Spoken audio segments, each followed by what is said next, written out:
नमस्कार। आज हमारे पास एक काफ़ी दिलचस्प खबर है जिस पर हम थोड़ी गहराई से बात करेंगे। इज़राइल के प्रधानमंत्री बेंजामिन नेतन्याहू उन्होंने अमेरिका के पूर्व राष्ट्रपति डोनाल्ड ट्रंप को शांति के नोबेल पुरस्कार के लिए नामित किया है। हमारी ये जो जानकारी है ये ट्रंप का नोबेल नामांकन नेतन्याहू की पहल नाम के एक लेख से ली गई है। तो आज हम इसी नामांकन के पीछे की कहानी और खासकर इसका जो समय है, इसका जो संदर्भ है, उसे थोड़ा समझने की कोशिश करेंगे। ठीक है, तो शुरू करते हैं। तो सबसे पहले हुआ क्या है? बात यह है कि नेतन्याहू ने ट्रंप को नोबेल शांति पुरस्कार के लिए नामांकित किया है। और जैसा लेख में बताया गया है, ये नामांकन अमेरिका में ट्रंप के साथ एक निजी डिनर के दौरान हुआ और फिर नोबेल समिति को एक औपचारिक पत्र भी सौंपा गया। नेतन्याहू ने ट्रंप की तारीफ भी की और ये दिलचस्प है। उन्होंने कहा, मतलब सार यह है कि राष्ट्रपति ट्रंप ने पहले ही कई मौकों को हकीकत बनाया है।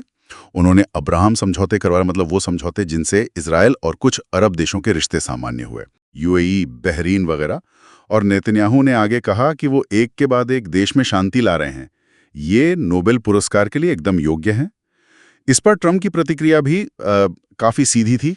उन्होंने कहा, वाह, ये आपके मुंह से सुनना मेरे लिए बहुत मायने रखता है। बिल्कुल। और यहाँ ये भी याद रखना जरूरी है, जैसा लेख में भी शायद इशारा है, कि ये पहली बार नहीं है जब ट्रंप को इस पुरस्कार के लिए नामांकित किया गया हो। उन्हें पहले भी नामांकन मिल चुका है, खासकर इन्हीं अब्राहम समझौतों के लिए। अच्छा, तो ये पहले भी हो चुका है? जी हाँ, लेकिन इस बार जो बात इसे थोड़ा ज्यादा ध्यान खींचने वाली बनाती है वो है इसकी टाइमिंग। हाँ, टाइमिंग। लेख भी इसी पर जोर देता है ना।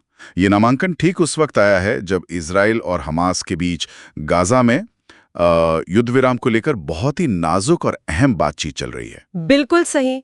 सुनने में आ रहा है कि अमेरिका और इजराइल मिलकर कोई 60 दिनों के संघर्ष विराम की कोशिश कर रहे हैं। हाँ, यही चीज इसे बहुत अहम बना देती है। ये जो समय का संयोग है, एक तरफ तो ये इतनी गंभीर युद्ध विराम की बातचीत चल रही है जिसका मकसद अभी जो संघर्ष चल रहा है उसे रोकना है, और दूसरी तरफ आप देख रहे हैं कि उसी क्षेत्र में शांति लाने के पिछले प्रयासों के लिए, यानी अब्राहम समझौतों के लिए, ये नामांकन हो रहा है। तो ये टाइमिंग, क्या लेख इसके पीछे कोई खास वजह बताता है? मतलब क्या ये सिर्फ एक इत्तेफाक है या कोई सोची समझी रणनीति हो सकती है? देखिए, लेख सीधे तौर पर कोई एक वजह तो नहीं बताता, लेकिन वो हमें सोचने के लिए कुछ बिंदु जरूर देता है। जैसे, क्या ये कोशिश हो सकती है कि जो अभी गाजा संकट चल रहा है और उस पर जो अंतर्राष्ट्रीय दबाव बन रहा है उससे थोड़ा ध्यान हटाया जाए? या फिर हो सकता है इसका संबंध अमेरिका की अंदरूनी राजनीति से हो, ट्रंप के समर्थकों को शायद कोई संदेश देने की कोशिश? ये भी मुमकिन है। या फिर ये भी हो सकता है कि ये सिर्फ अब्राहम समझौतों की अहमियत को फिर से जताने की कोशिश हो, भले ही आज के हालात बिल्कुल अलग है। मतलब लेख हमें ये सोचने पे मजबूर करता है। ये वाकई, मतलब एक तरफ आप अतीत की शांति पहल का सम्मान कर रहे हैं जी, और दूसरी तरफ वर्तमान में एक भयानक संघर्ष चल रहा है जिसे सुलझाने की चुनौती है। लेकिन दोनों चीजों को कैसे देखता है? क्या वो इन्हें जोड़ता है या इनमें कोई विरोधाभास दिखाता है? लेख सीधे तौर पर जोड़ता नहीं है, बल्कि वो एक तरह का विरोधाभास ही सामने रखता है।